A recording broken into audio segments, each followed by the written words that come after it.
بسم الله الرحمن الرحيم، والصلاة والسلام على أشرف المرسلين سيدنا محمد وعلى آله وأصحابه أجمعين. أخواتنا وأحباتنا في الله، كل عام وأنتم بخير وطمأنينة وأمن وأمان، اللهم آمين. أخواتنا الأحباء، هكلمكم النهاردة عن سلوكك في رمضان. شوية أشياء كده لازم ناخدها في الاعتبار عن سلوكنا في رمضان. هنعمل إيه في رمضان؟ طيب، في قسم للرجالة وقسم للسيدات. عايز بس أعرف السيدات ان خدمتك لاهل بيتك في رمضان لها اجر عظيم جدا جدا، وتستطيعون ان تبحثوا عن كلام النبي صلى الله عليه وسلم عن هذا الشأن. انت رايح تصلي التراويح عشان تكون صلاتك خاشعه وخاضعه لله سبحانه وتعالى. خليك في حالك، روح في حالك وارجع في حالك، مالكش دعوه باللي جنبك كان لابس ايه، مالكش دعوه باللي بيصلي بيك كان غلط في ايه، ما غلطش في ايه، راح فين، اتكلم ايه. اهم شيء ان انت بتنصت لكلام ربنا سبحانه وتعالى. وعلماء التفسير قالوا ان واذا قرئ القرآن فاستمعوا اليه وانصتوا لعلكم ترحمون. دي خاصه كمان بالصلاه، انك وانت في صلاتك تكون بتستمع للقرآن ايا كان بقى. يعني ايه، ما تقوليش نعم الامام اللي صوته جميل واللي صوته مش عارف ايه واللي قراءته متقنه، ده بيلفت الانظار وعليه دور كبير. لكن ان لم يجد، يعني دول هتلاقيهم قله، واحد اثنين ثلاثه اربعه خمسه سته، مثلا في بلد زي بتاعتنا خمسه سته سبعه كده يعني. فهل بقيه المساجد تظلم وما تصلاش فيها؟ لا، ما ينفعش. روح بنيه انك انت رايح لربنا سبحانه وتعالى. انا رايح اصلي ليه؟ امتثالا للنبي صلى الله عليه وسلم، والكلام امتثالا لله عز وجل، وامتثالا لكلام النبي صلى الله عليه وسلم. من صام رمضان ايمانا واحتسابا غفرت له الذنوب. تمام، غفر له ما تقدم من ذنبه. طيب، طيب انا دلوقتي يا شيخ، ايه المطلوب يعني؟ انت جايين تقول لنا ايه؟ انا بقول لك سلوكك في رمضان انك انت تحاول تستغل رمضان ده في انه من ادرك رمضان ولم يغفر له فيه مشكله. تعالى رمضان، يبقى رمضان ده اسمه شهر الغفران كله، اوله واوسطه واخره كله مغفره. رمضان كله عتق من النار، رمضان كله خيرات ونفحات من ربنا سبحانه وتعالى. بتلاقي عادات وسلوك. اول حاجه، اللي عنده اطفال صغيره رجاء ما يفسدش على الناس صلاتها، لان المفروض ان انا واقف في الصلاه، عمال اسمع كلام ربنا سبحانه وتعالى، وبسمع الامام بيقول ايه. والامام برضه لما يكون خاشع بيسحب المصلين معاه، ما عندناش كلام. ولازم نقدر ان الامام ده برضه الخمس ست صفح او سبع صفح او الاربع صفح او صفحتين او الثلاثه او الى اخره. الامام ده بيتعب جدا عشان بيحضرهم طول النهار وطول الليل من اول، يعني بيحضر بتاعه بكره عشان النهارده. ما تفكرش، ما فيش حاجه اسمها امام ما بيحضرش، ما فيش حاجه اسمها امام ما بيقراش، ما فيش حاجه اسمها امام ما بيراجعش. ايا كان، لو كان حتى جهبذ الحفاظ لازم يراجع. هيكون في ايه وعشان ايه؟ عشان هو بيحاول دايما انه ايه، انه ما يغلطش. هو بيحاول دايما انه ما يغلطش، تمام، ويخلي الصلاه ذات طابع كويس ورونق حلو. فالامام ده بيراجع. اي واحد يقول لك غير كده كذاب. الامام بيراجع وبيفحت نفسه فحت عشان يديك الخمس ست صفحات اللي هو هيقرا بيهم، او الاربعه او اكثر او اقل، او الجزء. دي حاجه، فانت تقدر تعبه ده. ما يجيش بعد ما يخلص انتوا شايفين، تصدق الشيخ فلان فوت الحكم الفلاني. فاكر لما عمل المد ده كل منه حركتين، اللي مش عارف ايه ابصر المدرك. يا عم اعذر. انت لو هتتقدم قدامه حط نفسك انت مكانه، مش هتعرف تشتغل. عشان اجيب لك من الاخر، حتى لو كنت شيخ بس ما انتش متمرس للموضوع ده، مش هتعرف تشتغل مكان الامام ده.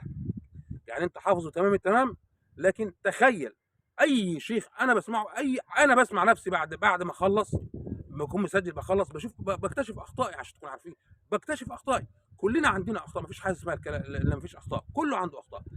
ايه انا كفرد رايح اصلي. على فكره انا بتكلم، انا مش يعني انا بره موضوع الامامه السنه دي في رمضان، انا مش موجود في اي مسجد، انا موجود في جميع المساجد كمأموم يعني.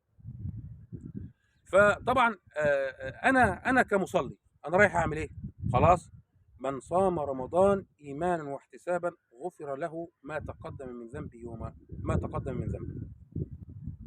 يبقى انا رايح عشان ده، انا عندي هدف، كلما حددت الهدف اصبت النتيجه. لازم يكون عندك هدف.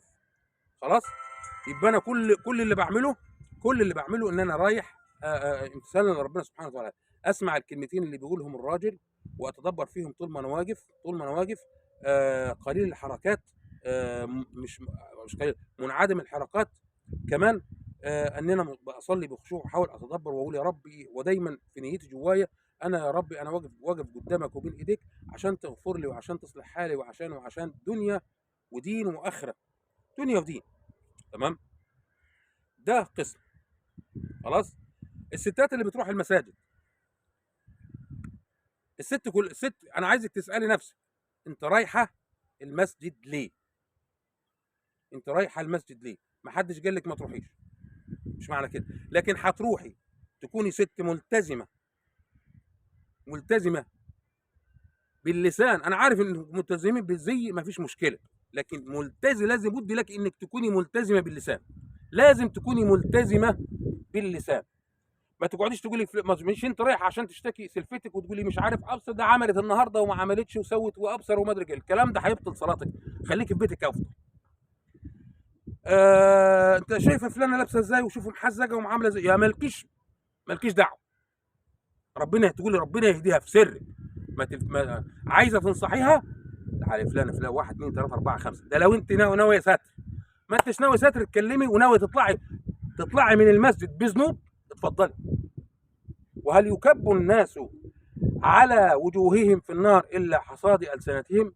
هذا ما قاله النبي صلى الله عليه وسلم لما دخل عليه أحد الصحابة وقال له: ها يا رسول الله أوصني. قال: أمسك عليك هذا. قال: أو نحن محاسبون بما نقول؟ قال: ثقلتك أمك. وهل يكب الناس على وجوههم في النار إلا حصاد ألسنتهم؟ هتروحي سكتة زي ما دخلت، سمعت الايتين، صليتي ودعيت دعاءاتك وحطيتي كل مشاكلك وكلامك عند ربنا،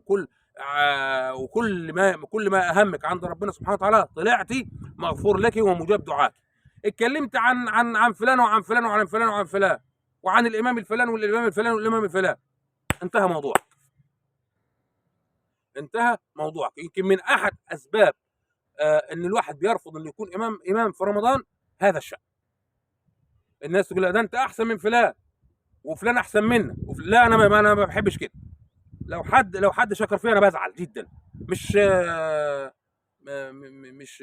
يعني مش موضوع تكبرا ولا كده، لكن تواضعا ولا حاجه، لكن هي كده من قال لك قال عليك، اخره عشان اجيب لكم الاخر. تمام، يبقى عرفنا الستات واجبها ايه. الرجاله خلاص يا رجاله انتوا رايحين تصلوا، اقف كده وصلي صلاتك وتوكل على الله.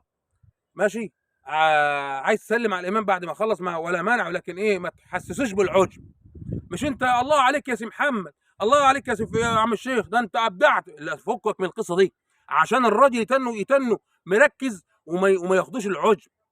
عشان ما ياخدوش العجب وتودوا الراجل في 60 داهيه بكلامكم ده. صل خلاص صل. طالما صل. سيدنا عمر كان على المنبر ويا ايها الناس اسمعوا، قالوا لن نسمع، مش هنسمعك. واحد قال له كده، مش هسمعك. ليه؟ عشان انت جلبابك طويل، يبقى انت خدت من بيت المال جلبيتين. نده لعبد الله بن عمر رضي الله عنه، حكى القصه ان ابويا طويل، وانا اتفقت مع ابويا انه ياخد الجلبابين السنه دي وانا اخد الجلباب بتاعه السنه الجايه، افصل جلبابين لجلبابين. فرد السيد قال ايه؟ قال: الان نسمع. مش الله يا الله ومش عارف ايه. فككم القصص دي بقى. موضوع الامام الفلاني حلو، الامام الفلاني مش عارف ايه. روح صلي وانت ساكت، واطلع وانت ساكت، صل لسانك وانت ساكت. خش على ربنا بتلال السيئات اللي انت عندك، تطلع مغسول بيها، مش تطلع شايل فوقها. احنا رايحين نصلوا ليه؟ عشان نطلعوا بتاع ده، نطلعوا مغفور لنا ذنوبنا. غير كده انا بصراحه انا شخصيا كسيد محمود، مش هقول الشيخ سيد، ده اللي انا اعرفه، ده اللي في اعتقادي ان ربنا سبحانه وتعالى يرضى عني ان لو انا مشيت بالطريقه دي. خلاص خلصنا الموضوع ده، نرجع بقى الاباء والامهات اللي بياخدوا ولادهم في المسجد. احنا ما قلناش ان الاولاد ما تروحش، لكن اتبع يا عم، علموهم ل7 واضربوهم ل10. اقل من 7 يروح ليه؟ يروح يقعد يصوت زي ما كنا بنسمعه في خطبه الجمعه امبارح، عيل عمال يصوت طب الواحد يقوم يضربه ولا يعمل فيه ايه عشان يسمع كلمتين ينفعوه؟ مش عارف انا. ولو قمنا صلاتنا مش عارف ايه، ولو مش يا جماعه، يبقى من الاساس عيالكم دي اللي بتيجي تضرب بومب في المساجد كمان وقدام المساجد، وتطلع تزيط فوق فوق وتحت في الترافينه وفي وعند الحريم وعند الكلام ده كله، كل ده كلام من شأنه يبطل الصلاه. فانت ما تشيلش ذنب الراجل اللي بيصلي بابنك، قد بابنك. سمعنا ان والبومب الموجود في الشارع، اللهم لا تبارك لكل من يبيع هذا الشيء، اللهم لا تبارك لكل من يبيع هذا الشيء، اللي هو الاشياء اللي بتطرشك دي، اللهم لا تبارك على كل من دخله وسمح بيه كده. لما عيل يضرب صاروخ، يعني انت بتعمل حاجه بص تلاقيه طق، خلاص الموضوع فيه مشكله. ده ارهاق، يعني بتعمل نوع من انواع الرعب للناس وتخض الناس، وده اصلا منهى عنه في الدين. فانت ليه؟ ده سلوك، ده خلاص كده. طلعت من رمضان، هتقرا شويه في المصحف، اسمع، اقرا وتدبر وبراحتك، ومش شرط تقرا 30 جزء ولا حاجه، مش شرط تقرا جزء، اقرا يعني، حاول على قد ما تقدر انك انت تطلع بما تقرا، مش ايه اطلع. طلعت انا بكم ايه؟ طلعت بكم ايه؟ انا طلعت بكم؟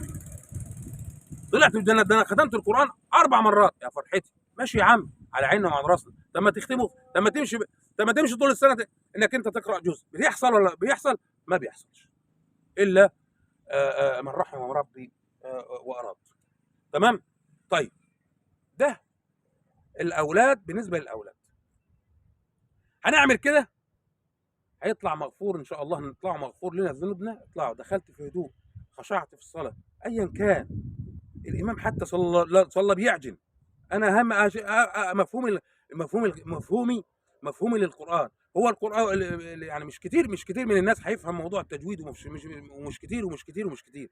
فما تحاولوش تلفتوا الناس في صلاتهم عن الامام ده خطأ في كذا، ومش عارف مين خطأ في كذا وعمل كذا وعمل كذا. احرصوا في رمضان على ما ينفع، واخواتنا واحباتنا في الله، كل عام وانتم بخير.